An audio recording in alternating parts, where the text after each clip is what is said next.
지난 시간 우리가 3장의 마지막 부분을 읽었습니다. 그죠? 3장의 마지막 부분은 이제 룻이 시어머니 나오미에게 돌아가서 보고하는 내용이었죠. 그죠? 네, 보고하는 내용입니다. 나오미에게 돌아가서 이제 보아스가 이렇게 이야기를 했습니다.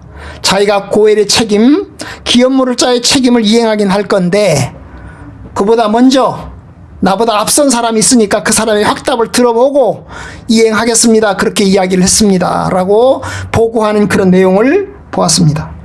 자, 이 보고를 받은 나오미, 룻에게 이야기를 했죠. 가만히 앉아 있어라. 그죠? 그것이 3장 마지막 절에 있어요. 이 사건이 어떻게 될지 알기까지 앉아 있어라. 조용히 기다리라는 거죠. 그죠? 아무것도 하지 말고 이제 기다리고 있어라. 그러면 이 사람이 오늘 이 일을 성취하기 전에는 쉬지 않을 거다. 그 말이에요. 그 사람은 이 자기가 한 약속을 매듭 짓기 위해서 움직이게 될 것이고, 그래서 뭔가 결과를 가져올 것이다. 그러니 기다려라. 바로 그 기다려라고 하는 이야기가 이제 마지막 부분이었어요. 자, 오늘은 이제 그 보아스가 기다려라고 이야기를 했는데, 그러면서 이야기를 했는데 보아스가 움직일 거라고 얘기했는데, 바로 이 보아스가 움직이는, 적극적으로 활동하는, 그리고 룻에게 약속한 그 약속을 이루기 위해서 부지런히 움직이는 그런 내용을 오늘 이제 4장에서 우리가 보게 됩니다. 자, 4장 1절 어떻게 움직이나 봅시다. 4장 1절 보아스가 성문으로 올라가서 거기 앉아 있더니, 여기 성문은 베들레헴 입구에 있는 성문입니다. 베들레헴에 들어오고 나가는 성문입니다. 그 성문 근처에 공터가 있어요. 성문 들어오고 나가는 점에 공터가 있어요. 왜 공터가 있을까요? 여러분, 이 공터에서 이제 장군들이 의논합니다. 왜냐하면 보통 이제 이스라엘의 그 성읍은요, 높은 고지대에 위치합니다. 저도 이스라엘 가서 이제 여러 날 동안 지내봤는데, 이 성은 고지대에 위치합니다. 왜 그러죠? 적군의 침입을 막기 위해서, 적군의 침략을 막기 위해서 산 언덕에 있어. 언덕에 이제 위치합니다. 그리고 언덕에다가 이제 성을 둘러쌌습니다. 언덕을 둘러싸요. 그래서 이제 거기다가 위치하거든요. 그리고 들어오는 문 입구에서 이제 장수들이 서로 의논합니다. 왜냐하면 적군들이 쳐들어오면 이제 봐야 되잖아요. 보고를 받아야 되잖아요. 그래서 그런 면에서 이스라엘의 지도자들이 주로 머무는 곳이 이 성문입니다. 올라갔다는 말, 여러분, 성문으로 올라갔다는 말, 이 말이 무슨 의미가 하냐면, 올라갔다는 말이 바로 이 베들레헴 성이 뭐예요? 고지대에 위치하고 있다는 것을 의미하는 거죠. 그죠? 바로 그 얘기를 하는 거예요. 그래서 성문으로 올라가서 거기 앉아 있었어요. 거기 앉아 있었습니다. 아마 이 시간은 아침이겠죠. 그죠? 아침일 것입니다. 아침에 보아스가 이제 성문으로 들어가서, 예루살렘 성으로 들어가서 성문에 앉아 있는 겁니다. 앉아 있는 겁니다. 그런데 앉아서 누구를 기다리는 걸까요? 여러분, 그 내가 만나고자 하는 그 사람을 기다리는 겁니다. 그럼 왜 그 사람의 집으로 찾아가지 않았을까요? 그 사람의 집으로 찾아갈 수도 있는데 그 사람의 집으로 찾아가지 않았어요. 찾아가서 만나서 이야기를 해야 되잖아요. 그런데 여러분, 이 문제는 개인적으로 매듭을 지을 일이 아닙니다. 공개적으로 매듭을 지어야 됩니다. 그렇기 때문에 개인적으로 찾아가서 이야기를 할 수 있는 게 아니에요. 그래서 이제 공개적으로 사람들이 있는 자세에 이 문제를 처리해야 되기 때문에 찾아가지 않았습니다. 성문에 일단 앉아 있었습니다. 그랬더니 마침 보아스가 말하던 그 기업물을 짜, 보아스보다 더 가까운 친척, 그죠? 나오미와 좀 더 가까운 친척, 그 기업물을 짜가 고엘이라고 하는 그 친척이 이제 마침 지나가고 있는 것이 보였습니다. 지나가고 있는 게 보였어요. 참 이게 때가 잘 맞는 거죠. 그러자 이제 어떻게 합니까? 보아스가 그를 부릅니다. 보아스가 그에게 이르되 아무개요, 이리로 와서 앉으라. 아무개요. 이름이 없어요. 그죠? 이름을 얘기하지 않아요. 이 룻기서의 기자는 이름을 알고 있을 테요. 아마 보아스가 말하기를 아무개요, 그렇게 얘기하지 않았을 거예요. 그죠? 그 사람은 이름이 있을 것입니다. 그런데 이름을 여기 거명하지 않았어요. 왜 그럴까요? 이 사람의 결말을 다 알잖아요. 만약에 이 사람이 거절했는데 거절한 이름을 여기다가 써버리면 얼마나 창피해요. 그죠? 얼마나 창피합니까? 그래서 그게 중요하지 않은 거예요. 그 사람이 거절했느냐 찬성했느냐 그게 중요한 게 아니라 보아스와 연결되는 게 중요하기 때문에 이름을 거명하지 않았어요. 그래서 어쨌든 아무개요 라고 하는 이제 이름으로 누구누구 씨 누구누구 이렇게 얘기하면서 이제 이리로 와서 앉으시오. 이리로 와서 앉으시오. 불러드린 거죠. 자기가 있는 곳으로 불러드린 것입니다. 그리고 옆에 와서 앉게 합니다. 자, 이제 둘이 됐습니다. 보아스와 당사자인 고엘 친척이 됐습니다. 이제 이야기를 꺼내야 되잖아요. 그런데 이야기를 꺼내지 않습니다. 어떻게 하죠? 그 다음에 2절에 보니까 이제 보아스는 그 사람에게 이야기를 하는 대신에 뭐랍니까? 성읍 장로 10명을 초청을 합니다. 성읍 그 베들레헴 성에 살고 있는 지도자들, 유력한 유지들이죠, 그죠? 유력한 유지들 10명을 초청합니다. 한 명이 아니고 두 명이 아니에요. 한 명이나 두 명이도 괜찮을 것 같아요. 증인으로 충분할 것 같은데, 여러분 구약 성경에는 증인이 2명 이상이면 된다고 그랬잖아요, 그죠? 그럼 2명이면 될 것 같은데 이 보아스는 몇 명을 초청합니까? 10명을 초청합니다. 10명을 초청합니다. 그럼 10명을 초청하려면 그 10명의 집을 다 다녀야 됩니다, 그죠? 다 심부름을 시키든지 뭐라든지 해가지고 다 다니면서 불러와야 됩니다. 누구누구씨 저기 저 보아스가 지금 성문에서 뵙자고 합니다. 성문에 중요한 일이 있어서 의논하길 원합니다. 일로 오시길 바랍니다. 그래서 10명의 장로들을 초청을 합니다. 그리고 그 장로들이 어때요? 왔어요. 그 장로들이 와서 여기 앉으라 하니 그들이 또 앉았어요. 그래서 몇 명이 되죠? 합쳐서 12명이 되겠죠? 장로 10명, 그 다음에 이제 보아스, 그 다음에 좀 더 가까운 친척인 고엘, 이 사람까지 12명이 될 것입니다. 12명은 있을까요? 그렇지 않아요. 여러분, 구경꾼들 있지 않겠어요? 그죠? 거기를 바라보는 구경꾼들이 또 있을 겁니다. 그죠? 구경꾼들이 또 있을 겁니다. 그래서 아마 이 자리에 모여있는 사람은 적어도 한 20-30명은 되지 않을까 싶습니다. 그죠? 그런 자리에서 이제 어떻게 합니까? 이야기를 꺼냅니다. 뭔 이야기를 꺼냅니까? 3절. 보아스가 그 기업 물을 자에게 이르되 모압 지방에서 돌아온 나오미가 우리 형제 엘리멜렉의 소유지를 팔려고 한다. 집을 팔려고 내놨다. 땅을 팔려고 이 소유지는 집을 얘기하는 게 아니고 땅을 이야기하는 겁니다. 자, 땅을 팔려고 내놨다. 그러니 4절 내가 여기 앉은 자들은 장로들을 얘기하죠. 장로들 10명과 내 백성의 장로들 앞에서 그것을 사라고 내게 말하여 알게 하였노라. 내가 당신에게 이야기를 합니다. 당신이 사시오. 그 땅을 사시오. 만일 네가 물으려니와 만일 네가 물으지 아니하려거든, 아니 사려거든 이렇게 해야 될 텐데, 만일 네가 사려니와 만약 네가 사지 못하겠다고 하면 내게 고하여 알게 하라. 이렇게 그 다음은 나요. 그 외에는 물을 자 살짝 없는 이렇게 해야 되잖아요. 여러분 이게 산다는 사라고 얘기를 해놓고서는 그 다음에 뒤에 와서는 뭐라고 얘기해요? 물으라고 얘기합니다. 물은다는 게 뭐죠? 다시 사는 거예요. 파는 게 아니고요. 여러분 땅을 팔고 그 다음에 사는 거예요. 그러니까 팔고 나서 다시 땅을 파는 거를 물은다고 얘기하잖아요. 물는 줄 알고, 그죠? 예, 팔고 난 다음에 나 다시 물러줘 그러잖아요. 그죠? 물러줘. 여러분 그러면 나오미의 땅은 지금 어떻게 하고 있을까요? 어떤 상태일까요? 여러분, 이 엘리멜렉과 나오미의 땅은 지금 어떤 상태일까요? 그들이 10년 전에 베들레헴을 떠나서 모압으로 갈 때 그 땅을 어떻게 하고 갔을까요? 그냥 딴 사람에게 임대 주고 갔을까요? 그냥 내버려 주고 갔을까요? 딴 사람에게 팔고 갔을까요? 여기 명확하지 않아요. 그죠? 명확하지 않아요. 팔고 갔을까? 그러면 팔고 갔으면 아예 안 돌아올 생각이었을 텐데, 그죠? 안 돌아왔을 생각이었는데. 그래서 아마 팔고 갔을 것 같진 않아요. 응? 제 느낌은 왜냐하면 안 돌아오려고 작정했으면 팔고 가겠죠, 그죠?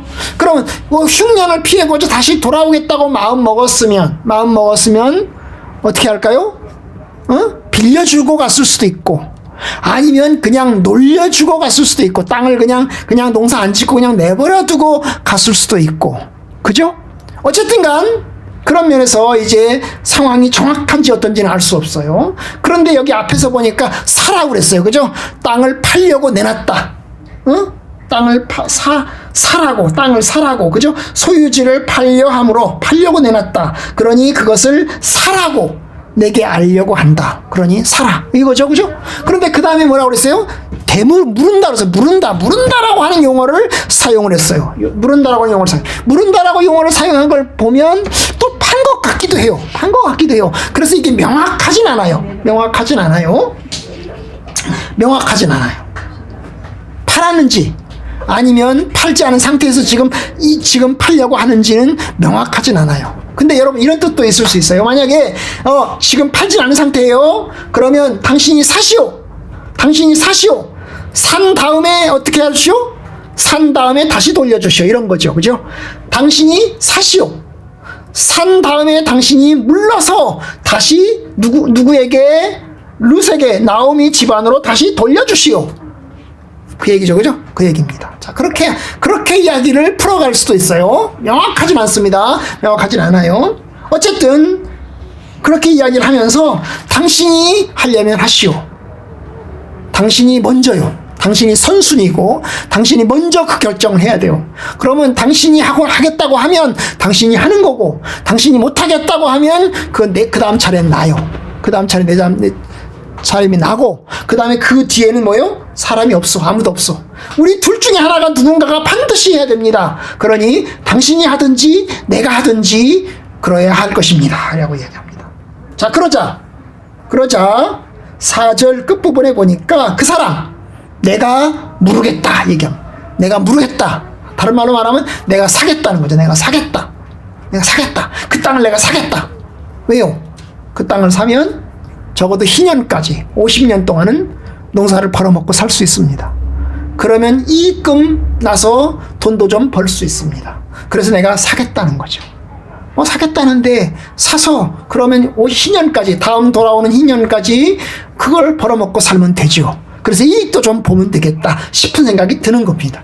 그래서 사겠다고 마음을 딱 먹고 결정을 내렸어요. 그런데 5절 보아스가 이르되 네가 나오미의 손에서 그 밭을 사는 날에 곧 죽은 자의 아내 모압 여인 룻에게서 사서라고 하면 이 말이 조금 명확하잖아요. 그러면 이 밭주인이 룻이라는 말인가? 이렇게 오해될 수 있는데요. 이 번역을 조금 더 약간 바꿔서 모압 여인 룻을 사서라고 바꾸면, 그러니까 밭도 사고 여자도 사야 된다는 거죠. 밭을 사는 날에는 룻이라고 하는 여자도 같이 사야 됩니다. 그래서 사서 그 죽은 자의 기업을, 그 기업이 뭐예요? 땅이죠, 땅. 나오미의 땅을 사가지고 그 땅을 뭐예요? 이 룻이 낳은 자식한테 넘겨줘야 됩니다. 그 말입니다. 넘겨줘야 됩니다. 룻에게서 사서 그 죽은 자의 기업을 어때요? 그의 이름으로, 룻의 이름으로, 그리고 룻의 가문, 나오미의 가문의 그 이름으로 해가지고 이제 세워서 그 땅을 그 자손에게 주어야 한다. 라고 이야기를 합니다. 자, 그러자 6절, 이 사람 앞에서는 분명히 사겠다고 했는데 4절에서는 분명히 사겠다고 했는데 마음이 바뀌어요. 그래서 이 사람이 뭐라고 얘기합니까? 나는 내 기업에 손해가 있을까 하여 나를 위하여 무르지 못하겠노라. 나는 못 사겠다. 못 사겠다. 나를 위해서 내가 사지 못하겠다. 왜? 내 기업에 손해가 있을 것 같아서. 내가 그것을 사면 내가 손해를 볼 것 같다. 그래서 내가 못 사겠다. 밭만 사는 줄 알았더니, 밭만 사는 거면 밭을 사서 그 밭에다가 농사를 지어서 이익을 보고 그러면 본전을 찾고 그래서 할 수 있겠는데, 이게 밭만 사는 게 아니고 뭘 사야 돼요? 룻이라고 하는 여자도 사야 되고 데려와야 되고, 그러면 룻이라고 하는 여자를 먹여 살려야 되잖아요. 먹여 살려야 되고, 그 다음에 룻이 자식을 낳을 거 아니에요. 그럼 그 자식도 먹여 살려야 되고, 그러면 그 자식한테 어때? 땅도 돌려줘야 되고, 그 집안의 땅도 넘겨줘야 되고, 결국 나는 엄청나게 손해를 볼 것 같은 거예요. 그래서 나는 못하겠다. 내가 물을 것을 나는 못하겠으니까 네가 물어라. 네가 사라. 보아스에게 양보를 합니다. 양보를 해요. 나는 무르지 못하겠노라. 2번이나 얘기하죠. 나를 위해서 무르지 못하겠노라. 나는 무르지 못하겠노라. 라고 하면서 나는 못하겠다. 라고 손을 이제 딱 듭니다. 손을 딱 들어요. 그리고 어떻게 합니까? 8절 다시금 얘기합니다.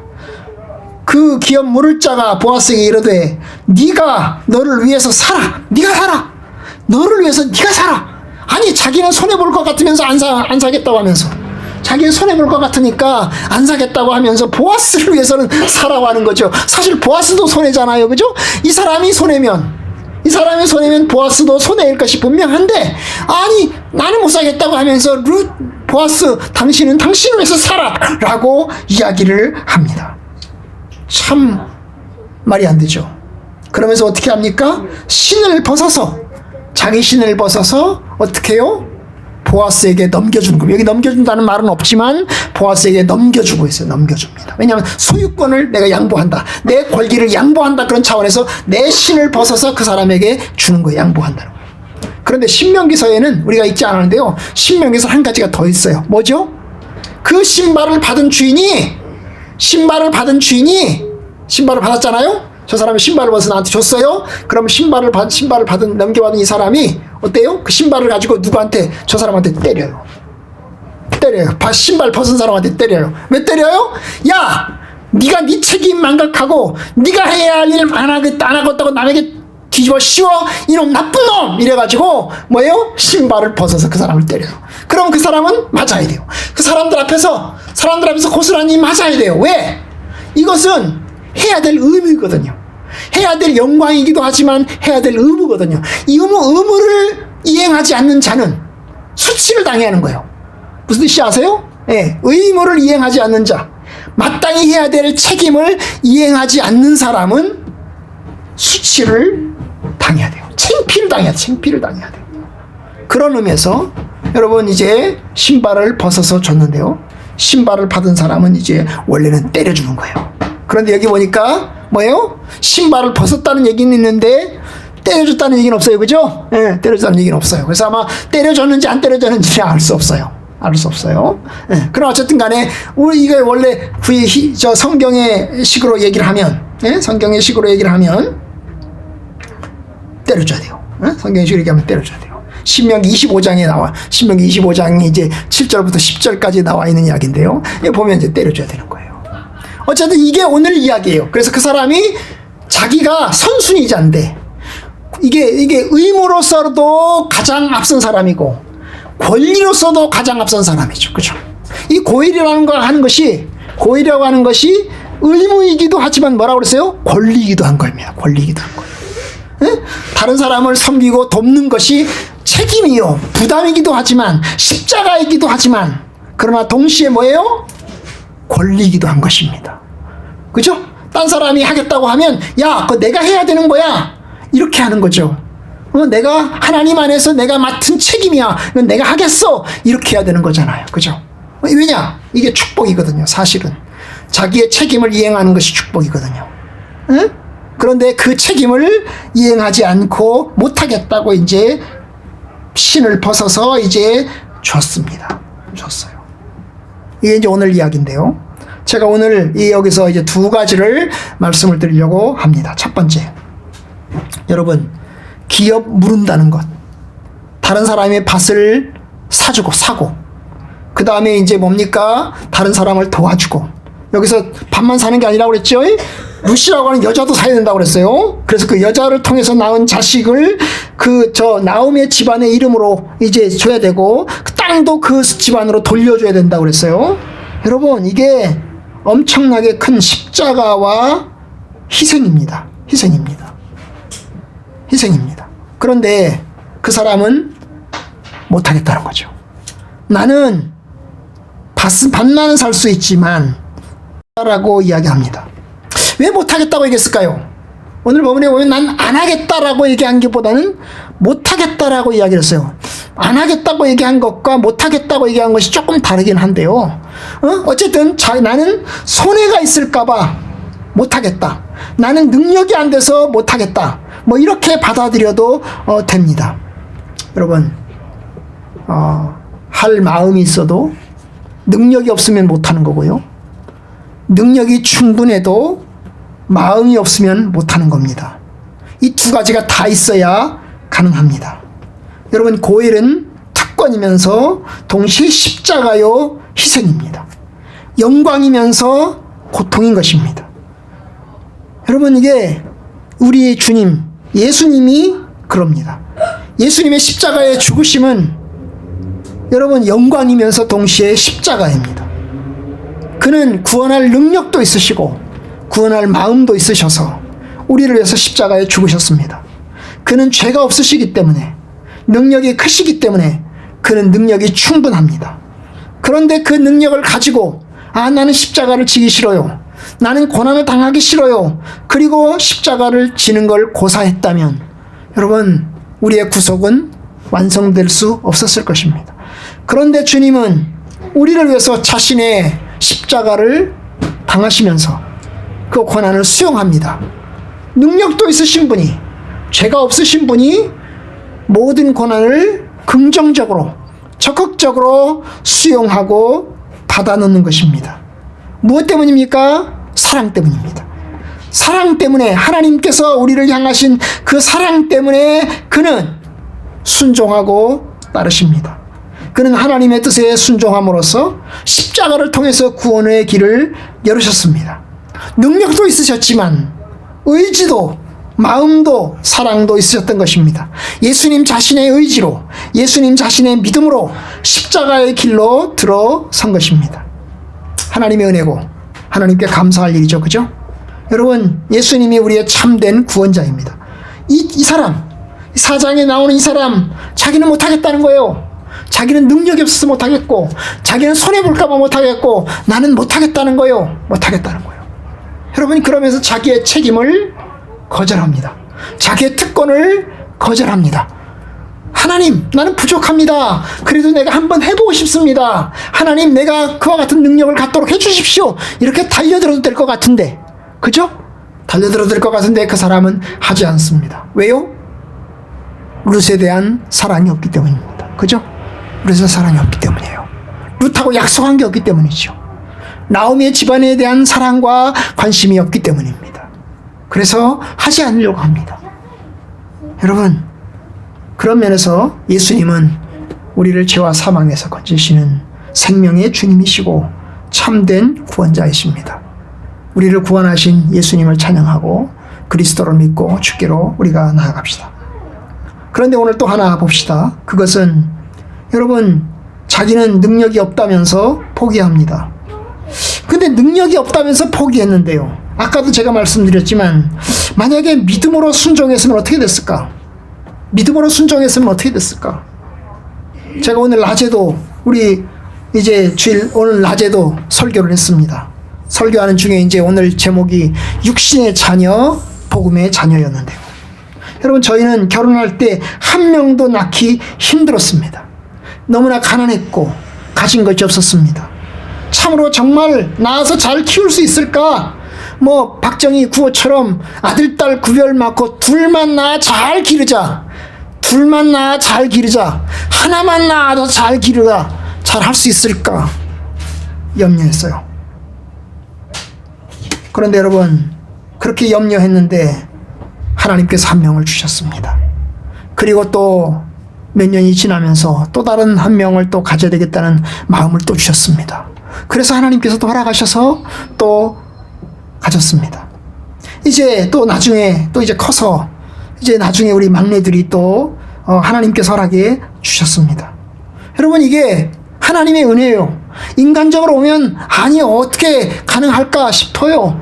집어들 돈도 없고 아주 조그마한 단칸방에서 살고 있는데, 그 조그마한 그 낡은 집에서 그 조그마한 방에서 살고 있는데 어디다가 태어나면 눕히고 키우고 어떻게 할 거예요 대체? 여러분, 그런데 하나님의 은혜였습니다. 하나님의 은혜였어요. 어쩌면 이 사람, 기업 모를 자 이 사람, 능력이 없다기보다 뭐가 없을까요?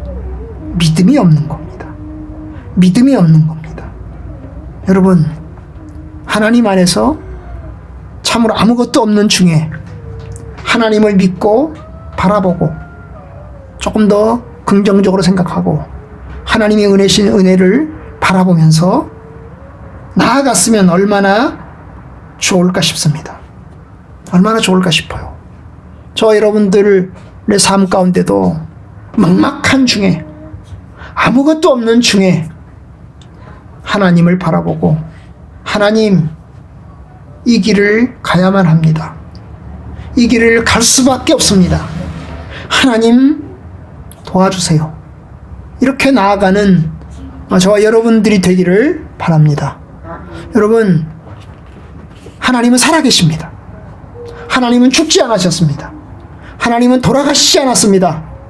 하나님은 살아계십니다. 하나님은 능력이 많으십니다. 능력이 없는 분이 아닙니다. 아무것도 안 하시는 분이 아닙니다. 하나님은 능력을 가지고 계신 분이십니다. 하나님은 저와 여러분들을 사랑합니다. 주의 자녀들을 사랑합니다. 주의 백성들을 사랑합니다. 여러분, 우리가 하나님의 자녀입니다. 하나님 우리를 돕지 않으시겠어요? 하나님 우리를 은혜를 주시지 않으시겠어요?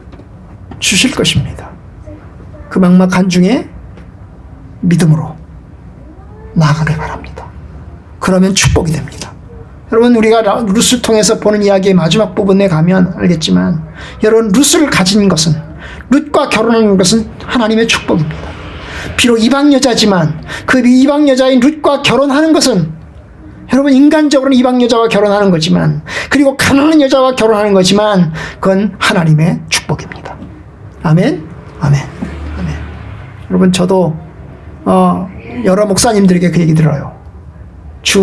당신 사모와 결혼하는 것이 축복이다. 당신 사모와 결혼한 것이 축복이다. 맞아요. 제 아내와 결혼한 것이 축복입니다. 여러분들도 사실 여러분들의 배우자와 결혼한 것이 하나님의 은혜입니다. 하나님의 은혜예요. 그걸 잘 지키느냐 못 지키느냐 하는 것은 여러분의 상황이기도 하지만, 여러분, 그래요. 믿음으로 지켰으면 얼마나 좋았을까 싶습니다.